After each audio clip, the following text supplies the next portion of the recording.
पूरे देश की नजर जिस पर थी वही यूनिफॉर्म सिविल कोड का बिल उत्तराखंड विधानसभा से पास हो गया है। सदन में 2 दिन की बड़ी चर्चा के बाद यूसीसी पर विधानसभा ने अपनी मुहर लगा दी और अब यह बिल राज्यपाल को भेजा जाएगा। रिपोर्ट देखिए।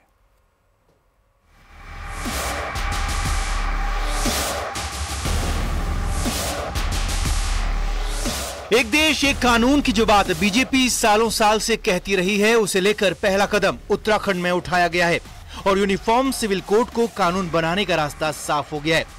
उत्तराखंड विधानसभा में यूनिफॉर्म सिविल कोड का बिल भारी बहुमत से पास हो गया है।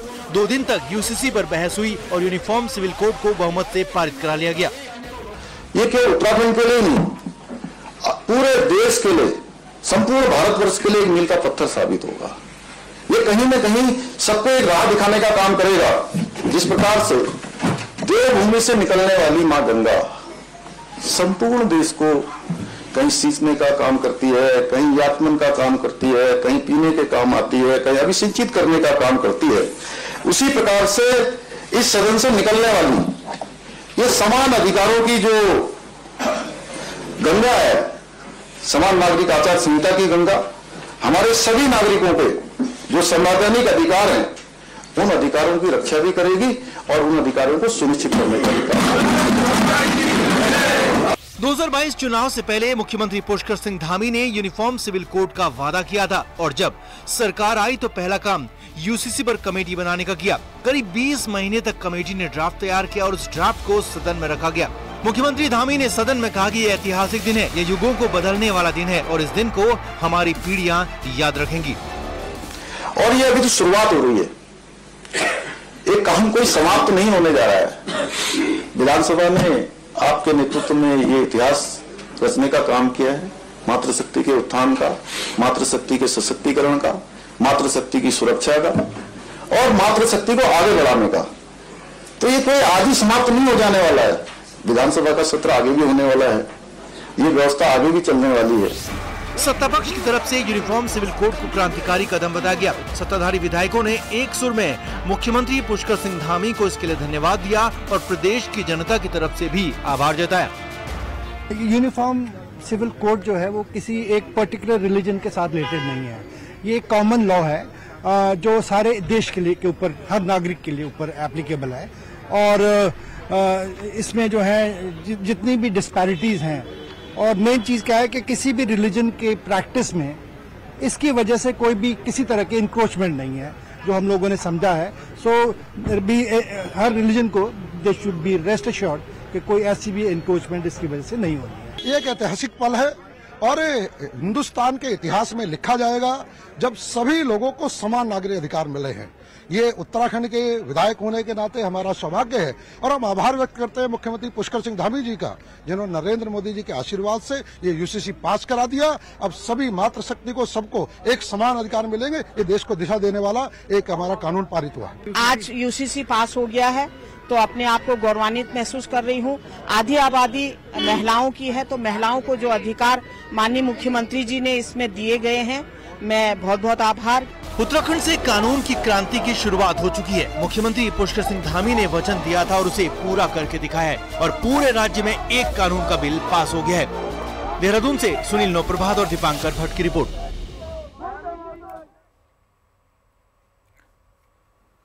तो कल वित्त मंत्री दिया कुमारी सदन में लेखानुदान पेश करेंगी, जिस पर सभी की निगाहें होंगी।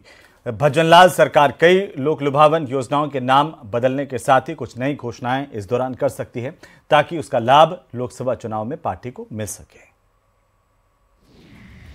गुरुवार को पेश होगा प्रदेश का बजट। बजट में दिखेगी लोकसभा चुनाव की आहट। नई सरकार से उम्मीदें बेशुमार। कई बड़े फैसलों की तैयारी में सरकार। प्रदेश की भजनलाल सरकार 8 फरवरी को विधानसभा में अपना पहला लेखानुदान पेश करेगी। बुधवार को उप मुख्यमंत्री और वित्त मंत्री दिया कुमारी ने वित्तीय वर्ष 2024-25 के राज्य लेखानुदान को अंतिम रूप भी दे दिया। लेखानुदान में भजनलाल सरकार अपनी नीतियों को लेकर के तस्वीर साफ करेगी। प्रदेश में पहली बार ऐसा होने जा रहा है। कोई महिला स्वतंत्र रूप से वित्त मंत्री के रूप में बजट पेश करेगी। इससे पहले मुख्यमंत्री ही बजट पेश करते थे। वर्ष 2003 से 2023 तक 2 बार मुख्यमंत्री के रूप में वसुंधरा राजे और 2 बार ही अशोक गहलोत ने वित्त मंत्री के तौर पर बजट पेश किया।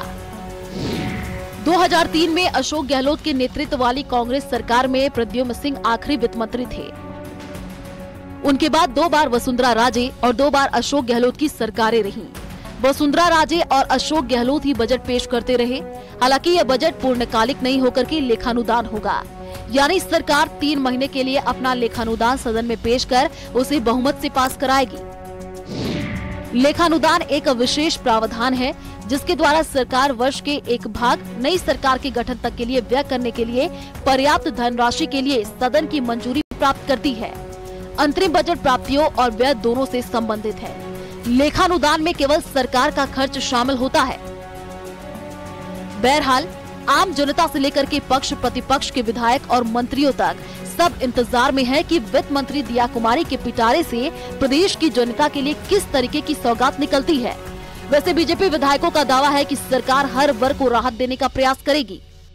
राजस्थान में तमाम सड़कों का है, चिकित्सा क्षेत्र में हो, शिक्षा क्षेत्र में हो, पंचायती राज में हो, सभी क्षेत्र में पूरा विकास का काम होगा, बजट आवंटन होगा, यही हमारा कहना है। निश्चित रूप से जो राजस्थान की जनता जो इस उम्मीद और विश्वास को इस सरकार से लेके हुए इंतजार कर रही है, निश्चित रूप से उन विश्वास पर हम लोग खरा उतरेंगे। किसान और गरीब के कल आने वाला लेखानुदान शानदार होगा, हर वर्ग के लिए अच्छा होगा और कल का लेखानुदान गरीब को गणेश मान के पेश करने वाली भजनलाल जी की सरकार, हमारी मुख्यमंत्री जी सरकार। दिया कुमारी ने कुछ समय पहले ही लेखानुदान कर अपनी प्रतिक्रिया देते हुए कहा था कि मोदी सरकार ने पहले भी सभी वर्गों का ध्यान रखा है और लेखानुदान भी सबकी आकांक्षाओं को पूरा करने का प्रयास रहेगा।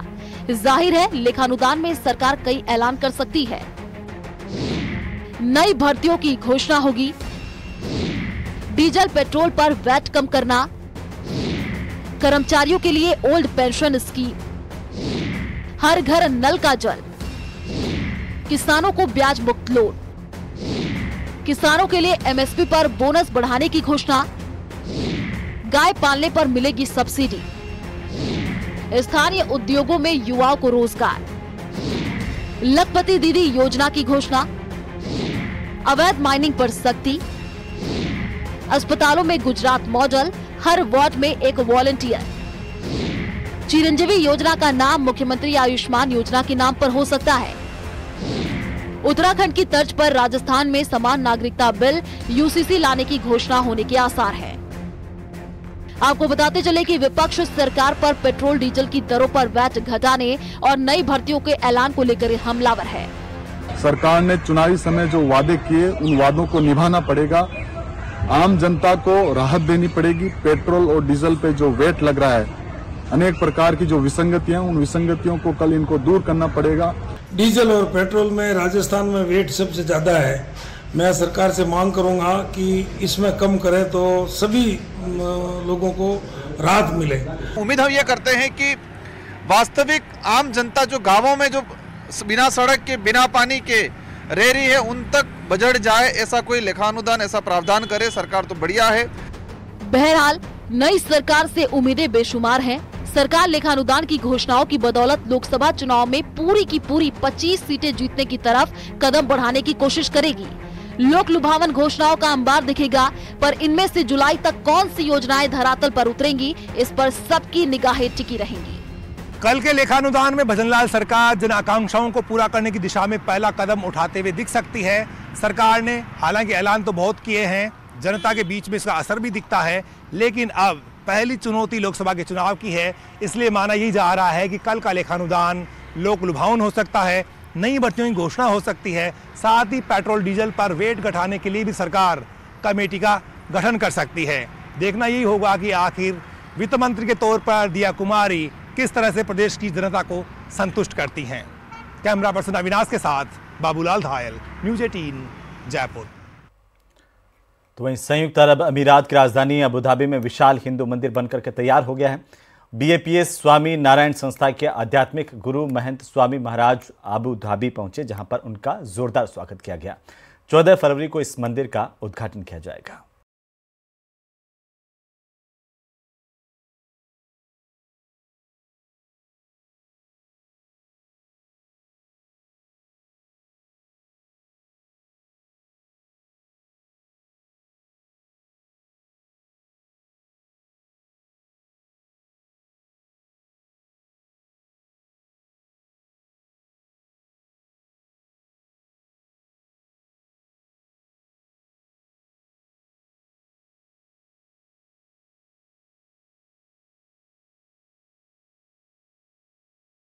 मौके पर आबू धाबी के शेख नहायान मुबारक अल नहायान ने उनका राजकीय अतिथि के तौर पर स्वागत किया। शेख नहायान ने महंत स्वामी महाराज का स्वागत करते हुए कहा, मुझे आपके आशीर्वाद की अनुभूति हो रही है। हमारे देश में आपकी मौजूदगी से हम धन्य हैं। इसके जवाब में महंत स्वामी महाराज ने कहा, हम आपके प्यार और सम्मान से अभिभूत हैं। हिंदू मंदिर का निर्माण BAPS संस्था करवा रही है। आबू धाबी का ये भव्य मंदिर भारत और संयुक्त अरब अमीरात के बीच दोस्ती, सांस्कृतिक सद्भाव और सहयोग की भावना का प्रतीक है। साल 2015 में आबू धाबी के क्राउन प्रिंस और UAE के शेख मोहम्मद बिन जायद नहायान ने मंदिर निर्माण के लिए 13.5 एकड़ जमीन उपहार में दी थी।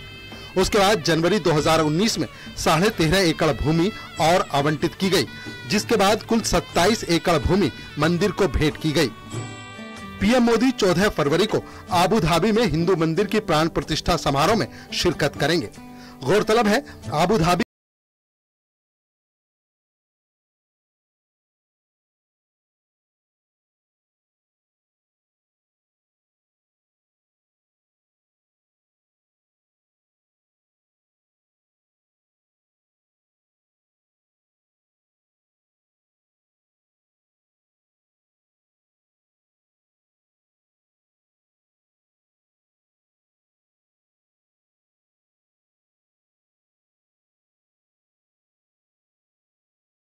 पाकिस्तान में कल आम चुनाव होने वाले हैं, लेकिन हर चुनाव से पहले हुंकार भरने वाले इमरान खान जेल में बंद हैं।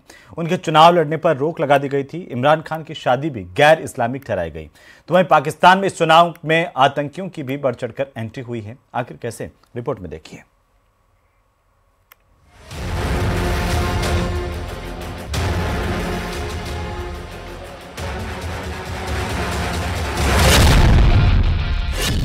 पाकिस्तान में लोकतंत्र तो कभी रहा ही नहीं। वहां सेना के बिना हुक्मरान एक कदम आगे नहीं बढ़ते। लेकिन अपने प्रधानमंत्री रहने के दौरान इमरान खान ने सेना से पंगा ले लिया, जिससे वो फिलहाल तो हाशिए पर चले गए हैं। एक के बाद एक कई केसों में उन्हें सजा सुनाई जा रही है और वो इस वक्त जेल में बंद हैं।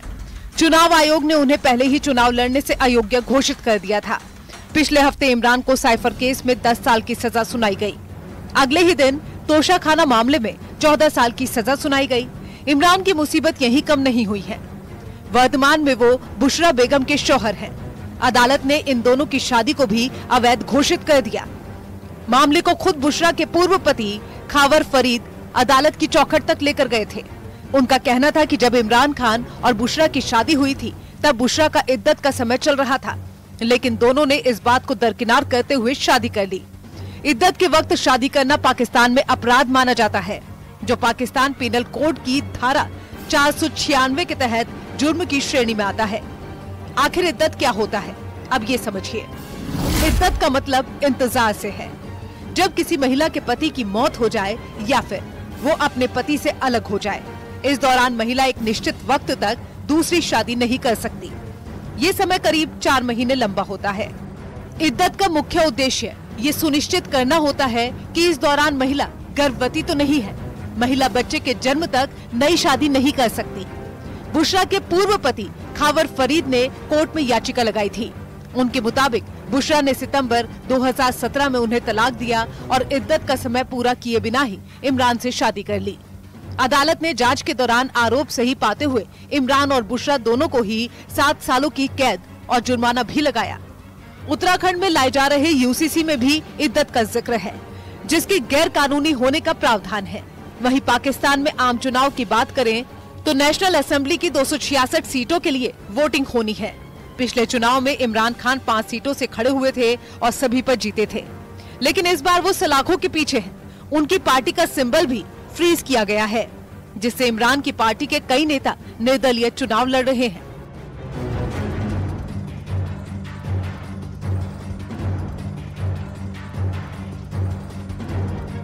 पाकिस्तान में भले ही आम चुनाव हो रहे हैं, लेकिन इसका लोकतंत्र से कहीं तक भी लेना देना नहीं है, क्योंकि यहाँ भी आतंकियों की घुसपैठ दिखाई दे रही है।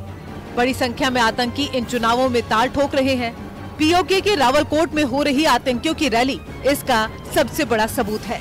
रैली में आतंकी बंदूक लहराते हुए दिखाई दे रहे हैं। इस दौरान राजनीतिक पार्टियों और आतंकी संगठनों के झंडे भी दिखाई दे रहे हैं। कई आतंकी संगठन आवाम को धमकी दे रहे हैं कि अगर उनके समर्थकों को वोट नहीं दिया तो अंजाम बहुत बुरा होगा। पाकिस्तान के इस चुनाव में आतंकियों का बोलबाला दिख रहा है। एक रिपोर्ट के मुताबिक पाकिस्तान के चुनाव में 100 से ज्यादा आतंकी चुनावी मैदान में उतरे हैं।